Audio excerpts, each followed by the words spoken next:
to Z Mysteries, Book Number 6, The Falcon's Feathers, by Ron Roy. Chapter 10. The kids walked Officer Fallon back to the police station on West Green Street. "So are you going to arrest her?" Josh asked. "Arrest who, Josh?" "Grace Lockwood," Josh said. Officer Fallon smiled and shook his head. "We don't have any proof that she's done anything wrong." Dink decided not to say anything about the GL initials on the band.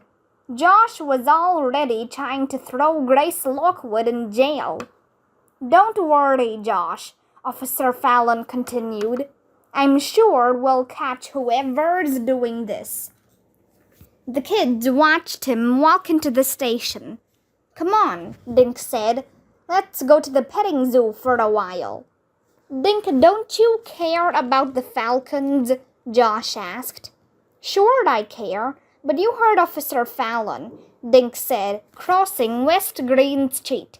"We don't have any proof that it was Grace Lockwood." Josh kicked at a stone. "Trust me, you guys, there's something weird about her." Dink laughed.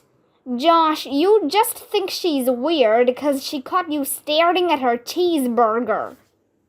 The kids cut around the library and entered the zoo. Llamas and baby deer nibbled pellets from kids' hands. A goose waddled along in front of 6 goslings. There were a few animals in cages, but most were loose. Several teenagers walked around selling animal food. They wore dark green shorts and shirts with big round badges. The badges said GLPS for Green Lawn Petting Zoo. "Wait a sec, guys," Ruth Rose said. "I want to feed the fawn." Dink and Josh watched her hurry over to one of the teenagers. "Well, I still think Grace Lockwood's the one," Josh insisted. "We should tell Kurt about her." "Tell him what? That she gave you a dirty look?" Dink asked. "For one thing, I'm gonna tell him about the initials on that leg band," Josh said. "He might know what they mean." Ruth Rose came back with a small bag of pellets. "Want some?" she asked Dink and Josh. "Better not give any to Josh," Dink said. "He might eat 'em." "Haw haw," Josh said, taking a few of the pellets from Ruth Rose's bag. They fed the deer and the llamas, then left the zoo. Josh called Kurt Stryker's office from the lobby of the Shangri-La Hotel. He hung up. "Not there." "Now what?" Ruth Rose said. "Let's go to his cabin again," Josh said. "If he's not there, we can leave a note." "Saying what?" Dink asked. Josh dug a pencil out of his pocket. He got a piece of paper from Mr. Linklater, the hotel clerk, and wrote on it. "This," he said, showing the paper to Dink and Ruth Rose. "For Kurt Stryker. Flash's leg band has GLKS 617 written on it. I think I know what the GL stands for. Josh Pinto." Dink stared at Josh. "What do you think GL stands for?" he asked. Josh grinned. "Grace Lockwood." "But what about the KS?" Ruth Rose asked. Josh shrugged. "That's what we'll ask Kurt. Come on." The kids hiked up River Road to Bridge Lane. Halfway there, Ruth Rose suddenly stopped. "What's the matter?" Dink asked. She was staring into space. "Something's bugging me. It was something I saw at the DEP office, but I can't remember what." "Maybe it was that stuffed owl," Josh said.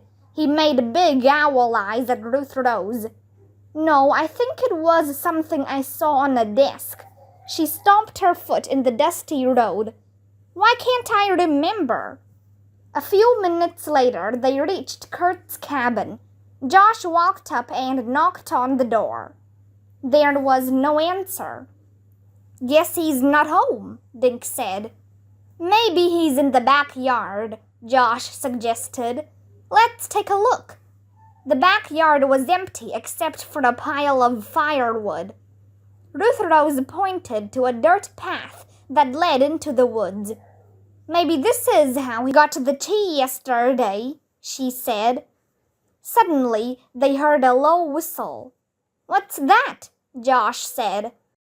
"Just someone calling his dog," Dink said. "Come on, let's get out of here. We're trespassing." The whistle sounded again. Josh started running up the path. "That's a falcon!" Dink and Ruth Rose followed Josh. They found him standing in front of a small shed. On one side, a window flap had been propped open. "Listen," Josh whispered. The kids heard tweeting sounds and more whistles coming from the shed. "There are falcons in there," Josh said. He ran around the side and started tugging at a thick padlock on a door. "Stupid thing is locked," Josh said. Ruth Rose went back to the window. "Boost me up, guys." Dink and Josh crisscrossed their arms. Ruth Rose climbed on and hoisted herself up. "There are about 10 cages in there filled with falcons," she said. Josh and Dink let her down. "I'm going inside," Josh said. "We're going with you," Ruth Rose said. A wooden barrel lay in the tall weeds a few yards away. The kids rolled it over and stood it under the window. Standing on the barrel, Josh was able to crawl through the opening. Ruth Rose went next, then Dink. The inside of the shed was cool and dark. In the dim light from the window opening, Dink counted at least a dozen falcons in cages. The birds flapped their wings and let out low whistles. Their dark eyes watched the kids' every movement. Suddenly, the light from the window was blocked. Kurt's chiker was glaring in at them. "You brats just couldn't mind your own business," he said. "You had to snoop, didn't you?" Then his face disappeared. A moment later, the window flap slammed shut. Chapter 11. Dink stared at the spot where daylight had been. He could feel Ruth Rose and Josh come closer. "What if he doesn't let us out?" Ruth Rose asked. "Let's try to get that window flap open again," Dink said. Dink and Josh hoisted Ruth Rose up to the window. She shoved against the flap. "Forget it," she said. "He must have locked it." They tried pushing against the door, but it too was solidly locked. "What are we gonna do, guys?" Josh asked. "No one even knows we're here."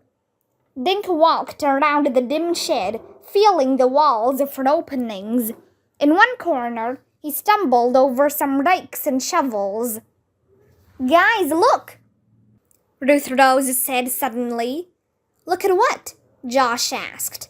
"On the floor, by my foot," she said.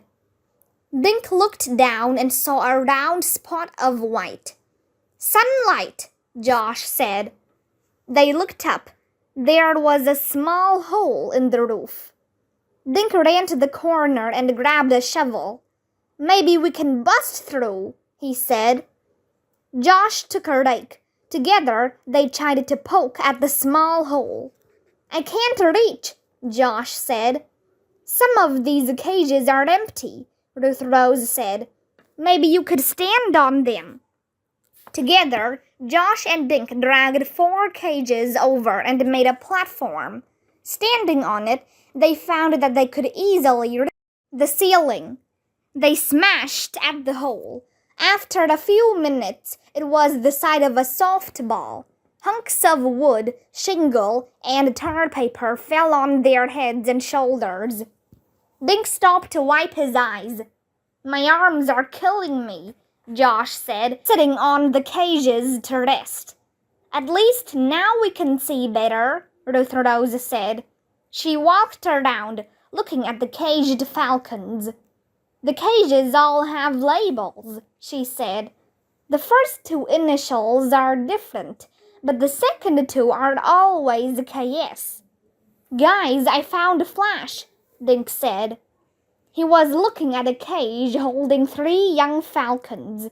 The label on the cage door read GLKS 617. Oh my gosh, Ruth Rose yelled. I just remembered what I couldn't remember. What? Dink asked. When we went to Kurt's office, I saw a nameplate on his desk, she said. His name is spelled with a K, not a C. I don't get it, Josh said. I do, Dink said.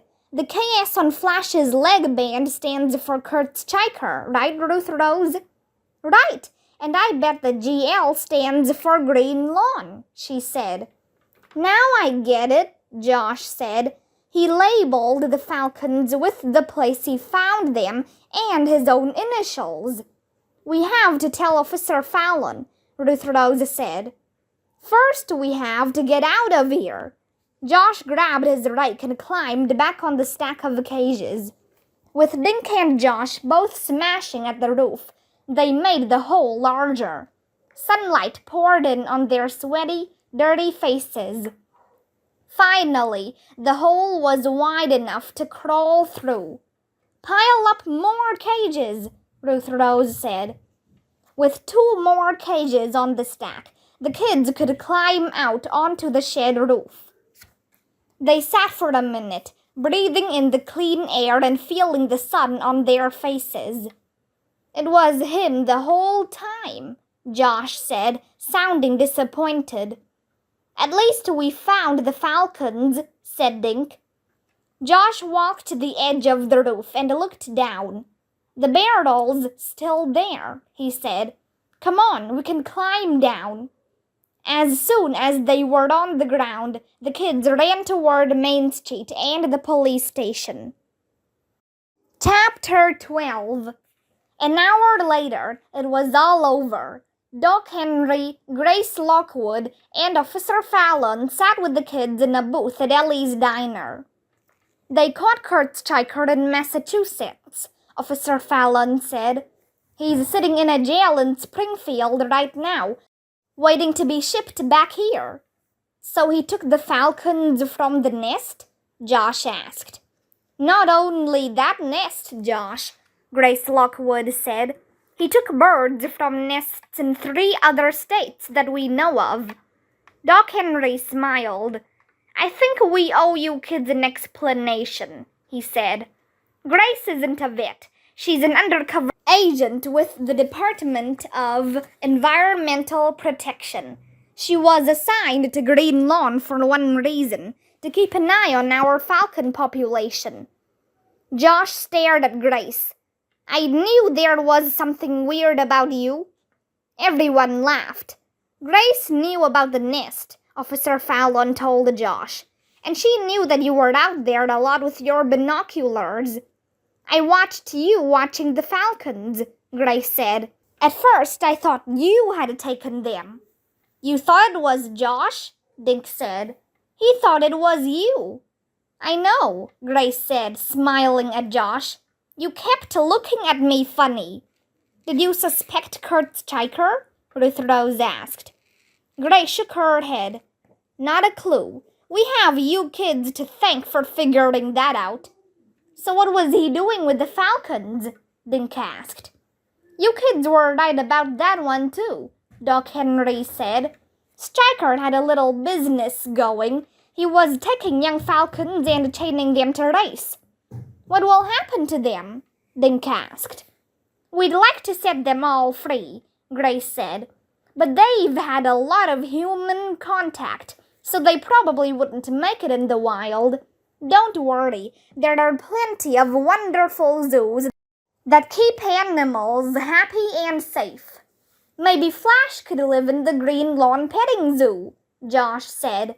Now there's a great idea, Doc Henry said.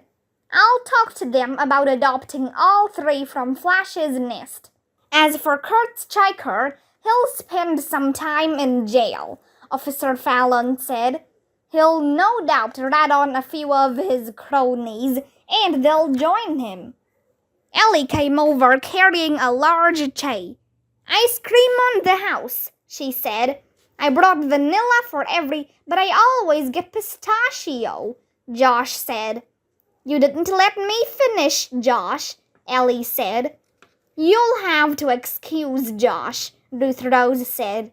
He gets cranky when he's hungry. And he's always hungry, Dink added. As I was saying, Ellie went on, vanilla for everyone except Joshua Pinto, the boy who saved our Falcons. She set a huge dish of pistachio ice cream in front of Josh. And I want you to eat every bite, she said, smiling. Don't worry about Josh, Dink said. That'll be gone in a flash.